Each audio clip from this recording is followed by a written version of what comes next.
How's it going, everybody? Blake here with Ramblin' Movie Takes, coming at you with a review for the movie Uncut Gems, starring Adam Sandler. Alright, so when you think Adam Sandler, what do you typically think about? You think about comedies, right? You think of The Wedding Singer, Big Daddy, Happy Gilmore, Billy Madison. You think of movies like that, right? Or maybe you think about some of his worst ones, like Jack and Jill, The Ridiculous Six. What's another one that was a piece of shit? I mean, you can go on and on. He's got so many terrible movies. All right, Blended. That movie sucked. I mean, he's got so many. So when you think about Adam Sandler, though, what you think about is Adam Sandler, the funny guy. You think about the comedy aspects, the fact that he is a comedian. That's what you think about, right? Well, in this movie, he turns in a dramatic performance that I believe is damn near Oscar worthy. I really do. Now, I said damn near, meaning obviously I don't think it's quite there. However, still a very good performance, and one that you would not expect to see Adam Sandler unless you've seen him act in other movies, pulling off a dramatic role, which I have. He did a great job in the movie Reign Over Me, which came out in the early 2000s. And that movie was actually really good. I thought he turned in a great performance in that movie. I feel like he won an award for it, but I can't remember off the top of my head. And then you have a movie called The Merowitz Stories, which is on, I think that's the name of it. That's on Netflix. It's a Netflix original movie. And I remember before that movie came out, there was like reports of Adam Sandler getting like a standing ovation from like I think it was at Cannes Festival. He got a standing ovation, which shocked me. It really did. Like, even though I thought he was really good in Reign Over Me, it had been so long since he had been in a dramatic film.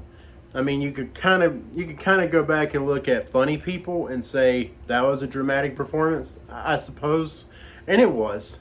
But it was. I actually really like Funny People.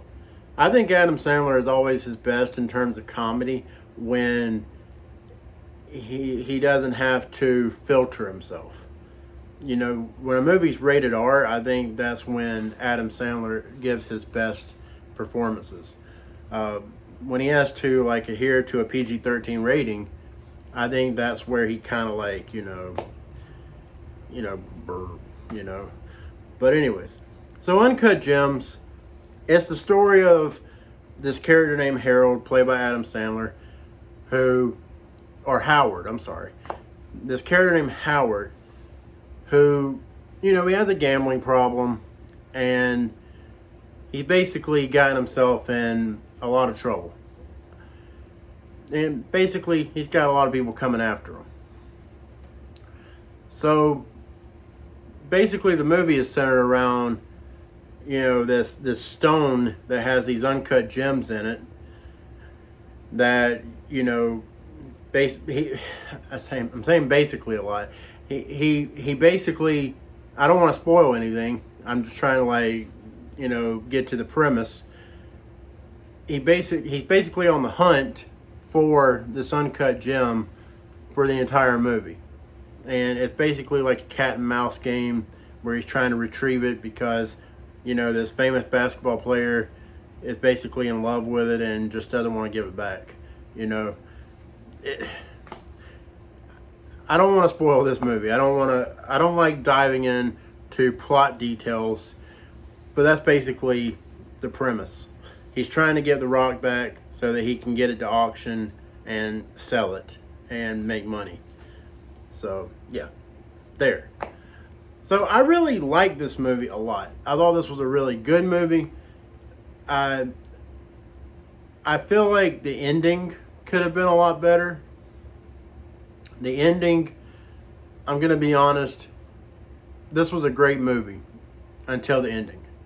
The last 5 minutes I thought was terrible. I thought it was utterly terrible.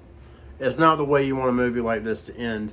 And I guess that's kind of the point, you know, to subvert your expectations. I didn't like it.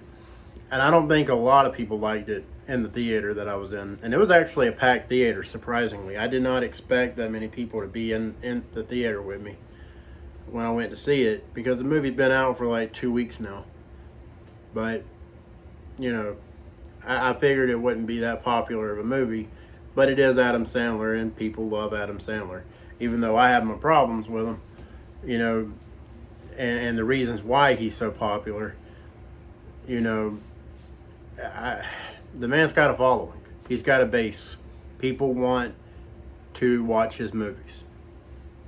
I mean, I went because I wanted to see Adam Sandler in a dramatic role. I wanted to see him in something other than a comedy role for a change. And this movie delivered. It definitely delivered. He did a really good job. He really did. I'd give his performance an A+.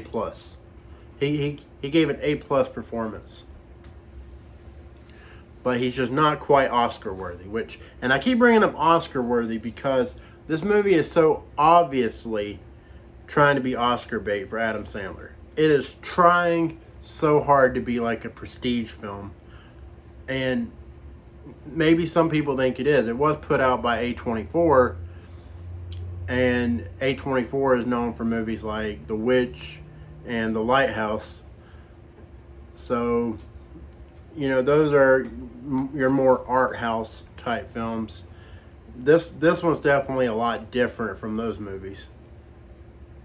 And I also noticed in the opening credits that Martin Scorsese was an executive producer. I didn't know that going in. So I was like, okay, well, that's cool. He's, you know, he put his name on it. So as an executive producer, he probably didn't do much. But the fact that he lent his name, which is a very big deal in Hollywood, the fact that he lended his name to this movie, I think speaks to his opinion of it. So take that for whatever it's worth. But yeah, I would say that I would watch this movie again.